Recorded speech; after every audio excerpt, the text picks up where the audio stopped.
No way, no way, no way.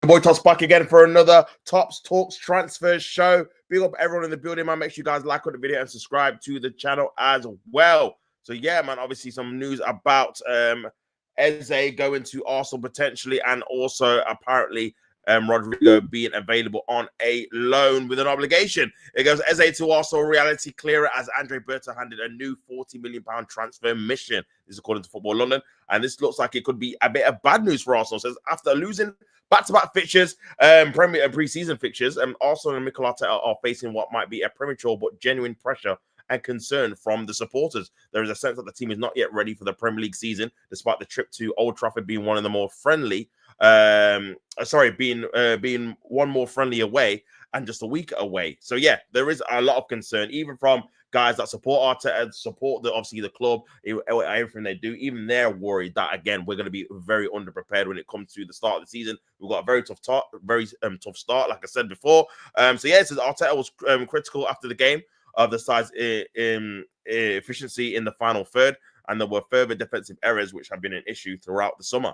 There have definitely been positives in the form of Max Dowman, Martin Zubimendi, Martin Odegaard's sharpness, and in the integration of so many signings. So yeah, man, there has been some concern obviously with those players, which has been rightly brought up for sure. Andre Berta has been excellent for the club this summer, but Football London understands that the discussions are underway regarding several players leaving the club, while the Gunners hope to field interest for others too. Stuttgart are in talks with the Gunners about a move for Fabio Vieira following obviously Enzo Millet's expected exit. Also want to recoup as much of the £34 million they paid as possible. I can't believe we spent £34 million when Vittini was right there. I know it's in hindsight, I get it, but bro, what a howler that was. Whoever signed off on that deal, man, caramba. Hopefully they don't get any more chances to get any more deals over the line, because boy, that one was a stinker and hooked. That one was terrible. But yeah, Fabio Vieira is going to be on his way out. Hopefully we can get a decent fee for him. I'm thinking it's going to be about 15 to 17 million pounds. I think half of what we paid for him. It's probably going to be what we're going to get, if I'm being honest, man. I can't even lie, man. Big up everyone in the building, man. Make sure you guys like on the video and subscribe, man. Big up RSL76. Arsenal are scary. Shiver me timbers. Obviously, sarcasm at its finest. Big up RSL76, bro. Yeah, Arsenal are scary. Scary that they're going to get into the top four, I think. That's what I'm scared about. We're not even going to get Champions League at this rate. But yeah, we shall see, my bro. But yeah, it says, well, that might be a struggle to get much over the half of the former price tag. And a £20 million deal would be seen as a successful sale. Listen, from his loan move that he's obviously made to Porto, to the fact that they didn't even want to re-sign him. He came from Porto and they didn't even want to sign him back. That's how bad he was on the loan, obviously, spell. From that point of view, the fact that he's been absolutely terrible in the Premier League when he's played for Arsenal, bro, if we could get 20 mil for him, I would see that as a steal. That's 20 million extra I didn't think we'd get for a player that has literally done nothing in the Premier League. Like, nothing.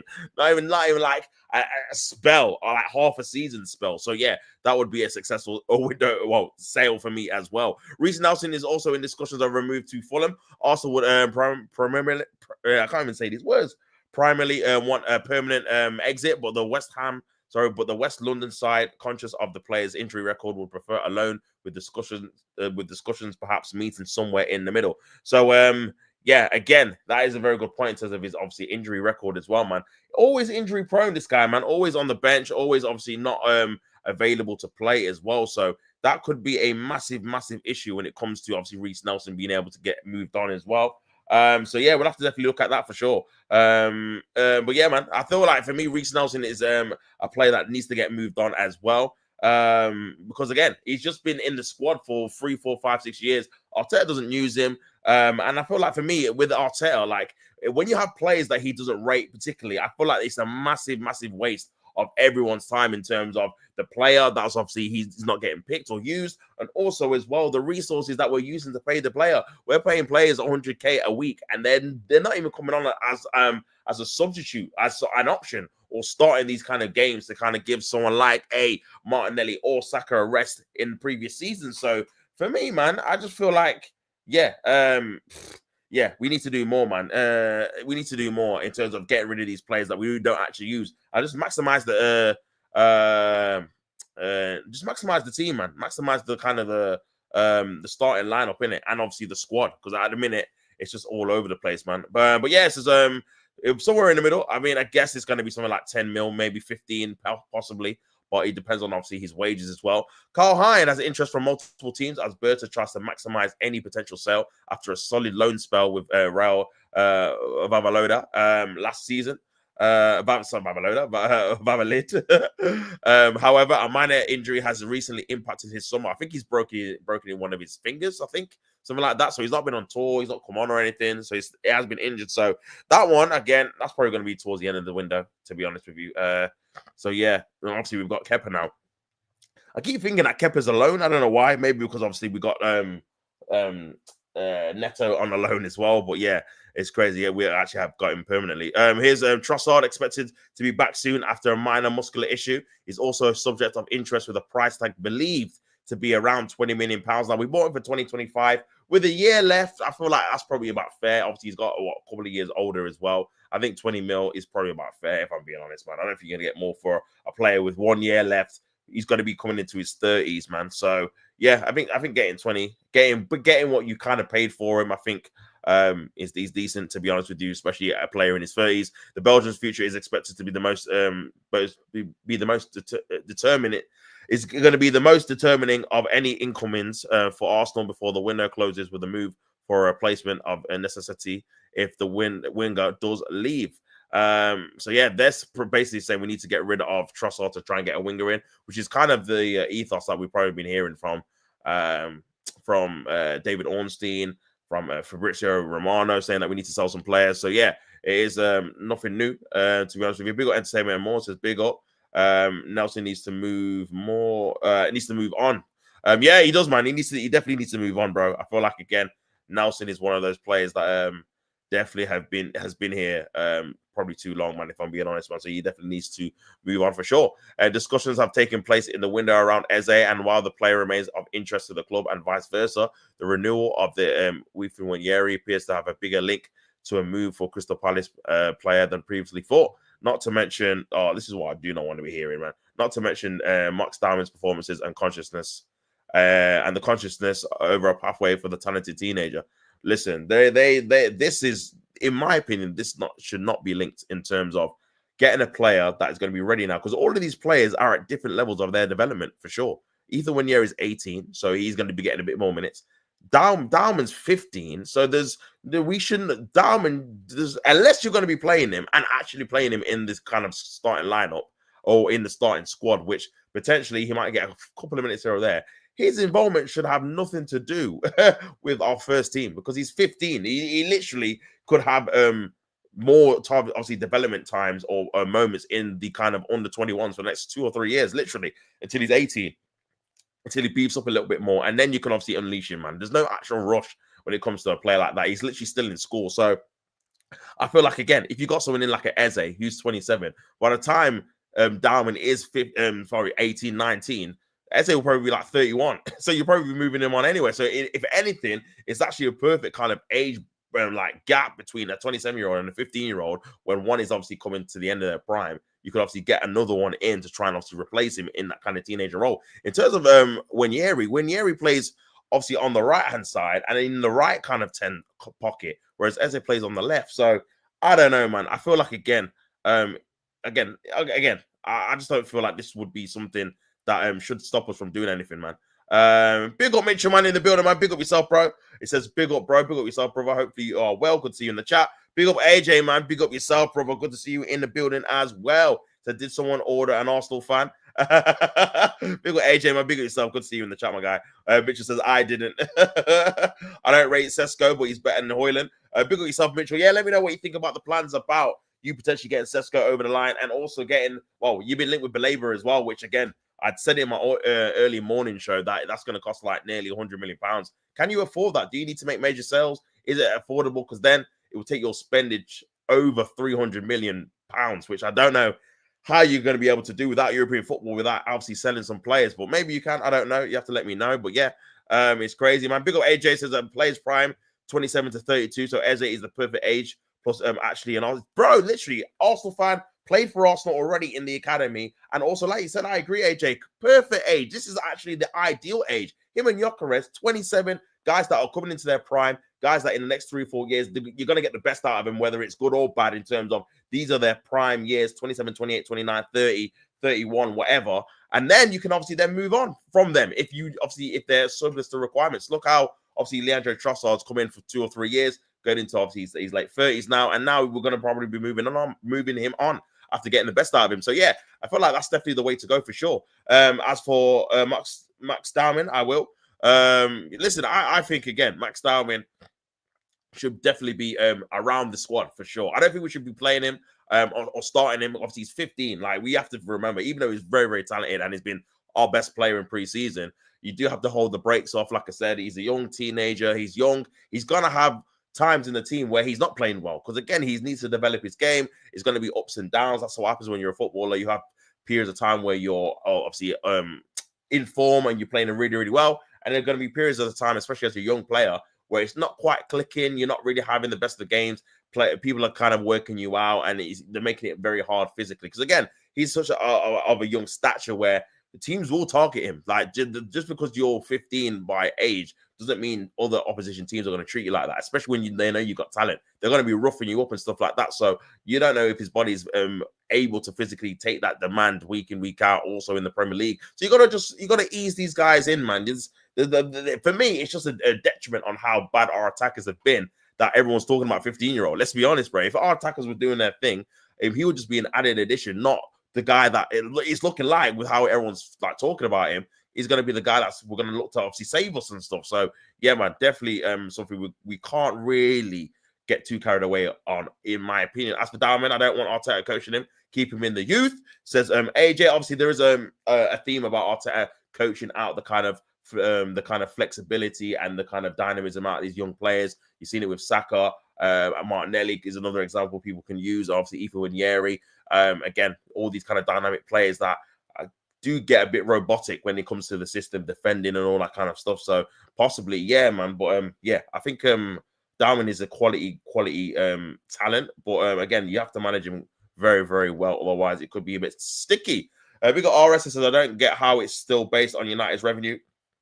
Their debt should have come, barring also in, while they're able to spend, in my opinion. Yeah, I know. I don't know. I don't understand it, bro.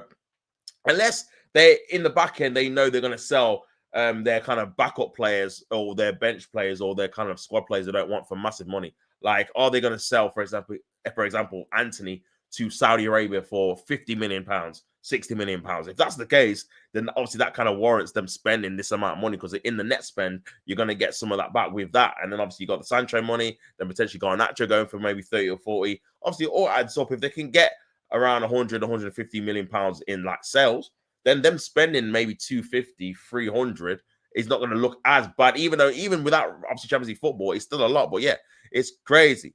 But yeah, big up everyone in the building, man. Make sure you guys like on the video and subscribe. Sesko, Baleba, Cunha, and Mbeumo are better players than what we had in the past 3 years. Yeah, that would be an excellent window. I hate to say, obviously, as an Arsenal fan, but that would be a very, very good window if you got all of those players for sure, man. But Baleba is definitely going to cost about 90 million, I'd say, minimum, because this is Brighton as well. Brighton do not budge in terms of valuation, bro. Like, again, they turned down 90 million pounds for Matoma in January. Like, they don't budge. They 115 for Casado, 50 for Ben White, 65 for Cucurella at the time, a left back. So yeah, when they've got a player of value, man, you have to pay the piece. Otherwise, they ain't going. Even obviously earlier this window, João Pedro for 50, like you had to pay it. Otherwise, they're staying at the club. So yeah, man, I think Baleba is probably going to cost you, man, nearly 100 mil. Can you afford that? As well as getting Sesko for 80, as well as already spending 135 on Cunha and Mbeumo. I'm not too sure, but you guys in the comments will have to let me know for sure. I said that Chelsea still want Garnacho. Yes, they do. Yes, they do. I'll definitely get onto that in a minute for sure. Big up everyone in the building, man. Big up Village. She says, man, them are telling me Baleba, old tops, watch out with the crying emoji. Listen, man, we'll see if you get here, man. We'll see. It's early days. We'll see. We'll big yourself up, Vidic, for being in the building as always. The money we paid for Cunha was last season's money. Okay. It's making a bit more sense now, because obviously that's a lot of the £62 million or £62.5 million, whatever it was, for Cunha. So again, if you take that out, then you've only actually spent obviously the money on Mbeumo, which was 70. So yeah, okay, that makes a bit more sense for sure. That makes a bit more sense. Oh yeah, it makes sense now. It makes sense. Just need Garnacho and Anana to leave. I think Anana's probably going to stay. You know, I do think you'll probably get a new keeper, but I reckon Anana will probably stay for this season, and you'll probably get rid of him next season. Again, very difficult to get all of these players that you don't rate all out in one window, in it, as well as getting all the players you want in at the same time, man. Very difficult. So I reckon a few man that you, man, don't obviously rate too highly. Maybe an Anana. I'm not sure about Hoyland. He might stay. I don't know. One of the two I feel will stay. I mean, you might still be able to get rid of one of them. But yeah, one of them might have to stay. But again, as long as he's not playing adequate minutes, I think you should be all right, if I'm being honest, if they do stay in the squad. We're winning the league if we get a good goalkeeper. Yeah, that's crazy. That's crazy. Big up Vidic. Carlos. Carlos has made a 2 p.m. stream, bro. Yeah, man, those early mornings, them early mornings are killing you, innit? Them 9 a.m.s. I think Kurt was asking for you actually earlier this morning in the morning show, and a couple other man still. But yeah, man, man's enjoying his lines. I hear it. Carlos, don't hype me. I'm delusional. With a crying emoji.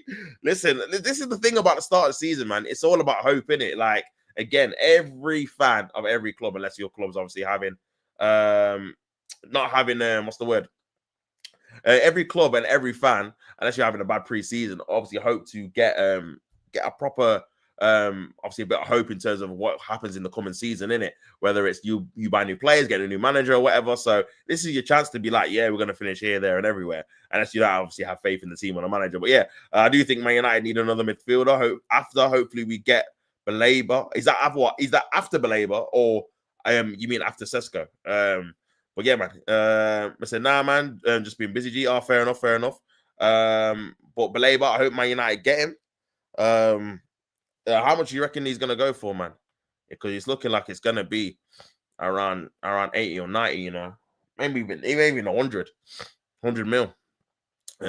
Which yeah, it'll be kind of mad if you end up doing that deal, man. And I suppose they're gonna want a replacement, but they'll just get a replacement from Ecuador or something, man, or Colombia or something for like 8 mil, and then yeah, they'll just flip it in about 2 years.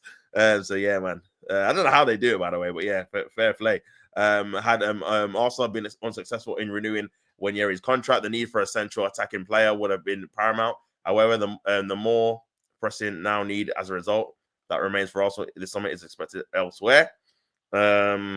A late in the window move for a player would most likely involve more of a traditional wide player, with Eze predominantly a more central figure who can operate in wide areas. Also have interest in Rodrigo, Anthony Gordon, but Puerta has plenty of market opportunities should the club have the need and the capacity to move for a player in late August. So yeah, obviously this is again the opinion that Arsenal are going to go for a winger rather than Eze if they go for another player.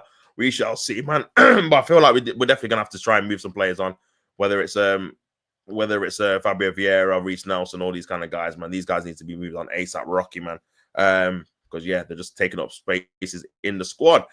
But yeah, another obviously news about Rodrigo. Real Madrid accept outrageous Rodrigo deal. I mean, this is kind of was breaking this morning, but I just don't see it being true at all, man. Also want Real Madrid star Rodrigo. Now the Spanish Giants have apparently agreed a ridiculous move. Also have been granted the go-ahead to sign Rodrigo from Real Madrid, but it comes at significant cost. The Gunners have been busy adding attacking talents to their ranks, obviously Madueke, Gyökeres, etc. But with the Arsenal boss, Mikel Arteta, still keen on an upgrade on a left winger, Rodrigo, ranked at number 6 of the best right wingers in the world, is a major target. Real Madrid have accepted the conditions which Rodrigo can join Arsenal, but Mikel Arteta won't be too impressed. Last month, it was reported that the North Londoners had walked away from a potential Rodrigo deal over the complications of bringing such a high earner to the Emirates Stadium, where other areas of the team needed improving.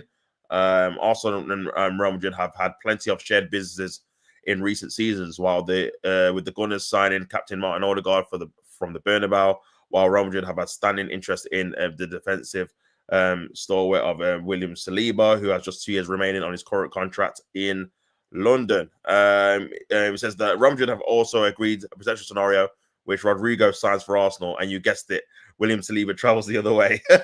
While the Brazilian is seen as expendable in the Spanish capital, Saliba is very much regarded as a generational talent, and despite signing Dean Housen from under the noses of the Gunners earlier this summer, the new manager, Xabi Alonso, would like to improve defensive stability at the expense of childhood pal Arteta.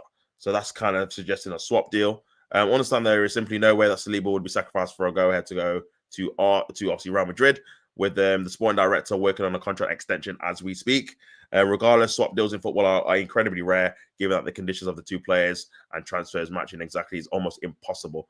So yeah, this is definitely a nothing story, to be fair. But yeah, man, I thought it was going to be about, obviously, apparently Real Madrid being willing to accept a loan deal, which I seen earlier, which again, another one, which I cannot see happening, man. I cannot see that happening for sure. Because it just doesn't make sense why they would even do that. Like, again, why they would even do that. This was the post I seen earlier. It says, also have the discussions with Real Madrid with a loan with an obligation to buy for Rodrigo. His current salary will be shared between the clubs this year, and then it'll be increased next season. Let's see if Real Madrid are happy with this, with the eye emoji. African Gooner. I'm not sure how good the source is, if I'm being honest. And then Gary Jacob of the, I think it's the Guardian or the Independent. I'm not even sure, man. Of the Times. Yeah, the reporter of the Times said Arsenal are waiting to see if Real Madrid will allow Rodrigo to leave on loan this summer. Yeah, I can't see that happening, man. I can't see that happening at all. No way in hell.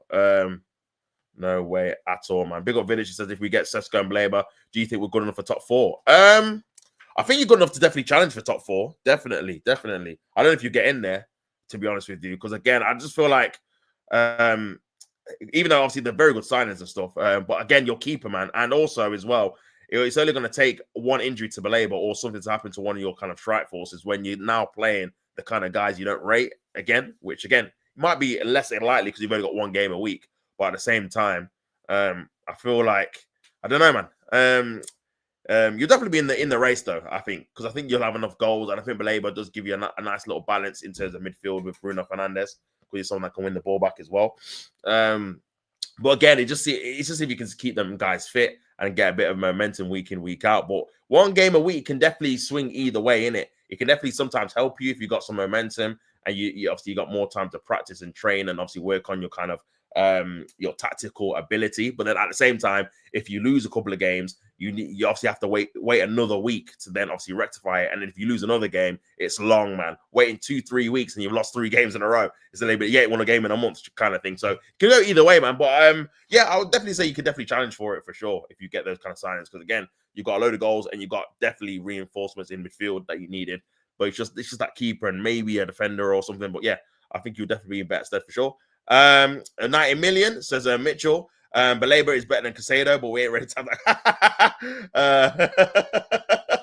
I started already, you know. Flipping hell. You ain't even joined your club yet, bro. Oh, Minich is funny, fam. Rodrigo will be laughing at this stuff. Honestly, bro, I feel like he would be in it. Alone.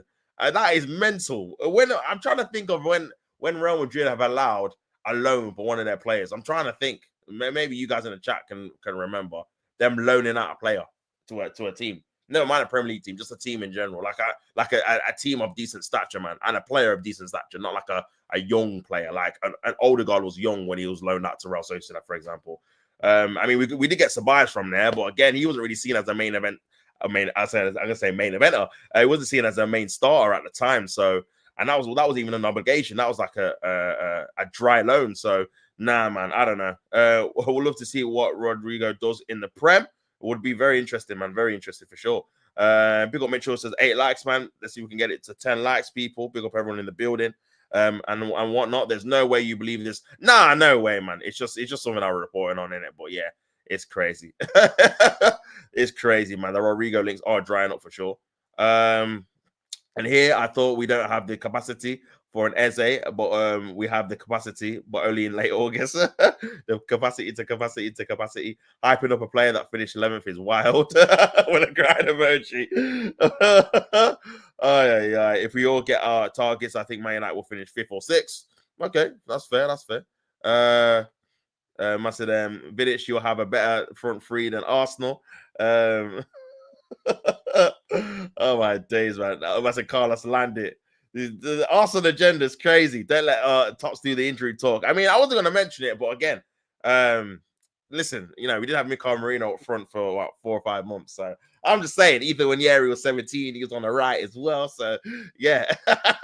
Big up football locker room banner. I don't believe we get Rodrigo. Big up people. Big up yourself, bro. Good to see you in the chat, man. Make sure you guys like on the video, subscribe as well. But yeah, I don't think we're gonna get Rodrigo either, bro. To be fair, I think maybe one more, maybe EZE. If not, then it's gonna be done in it, and that'll be it. That'll be what obviously Madueke will be our left winger, and your man there, Gyökeres up front, and then yeah, Saka on the right, man. That's gonna be it, I think. So yeah, we'll have to wait and see. It's just PR, don't fall for it, Tops. Nah. I'm not gonna fall for this, bro. I know the club too well, and it's kind of ironic. It's like all this has kind of jumped out after we lost yesterday against Villarreal, man. These men are doing PR proper for friendlies, bro. Listen, it's getting silly out here. It's getting silly out here, bro. PR prop for friendlies. What are we doing? What are we doing? It's mad. Yeah, man. It's crazy. It's crazy, man. Big up everyone in the building.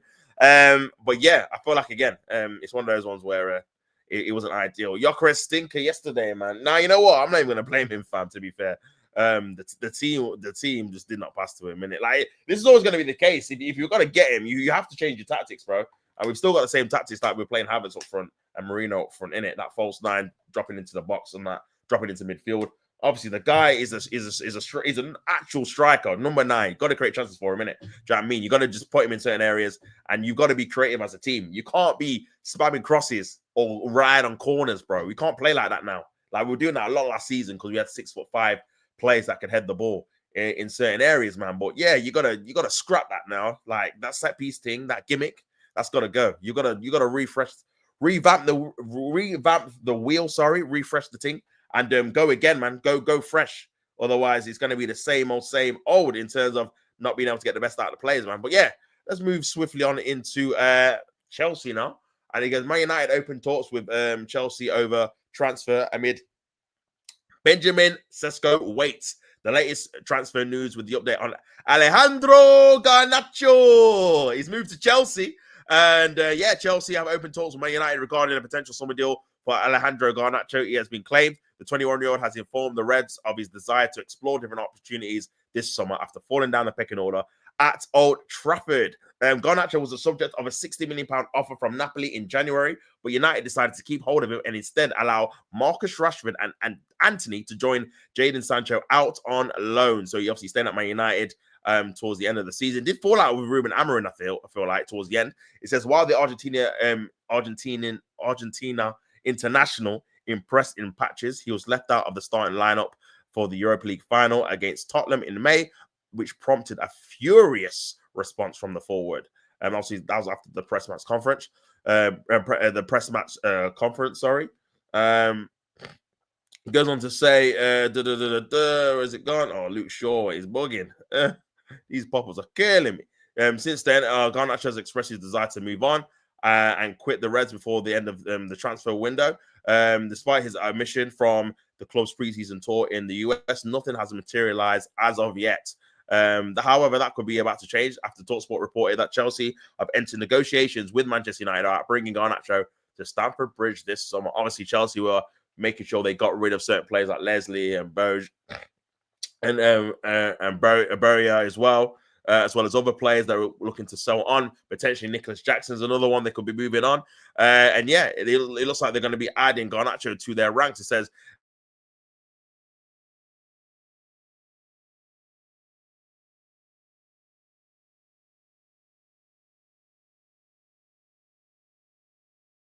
I feel like it's this TalkSport thing, you know. I feel like it's the TalkSport thing, man. Let me just get rid of this.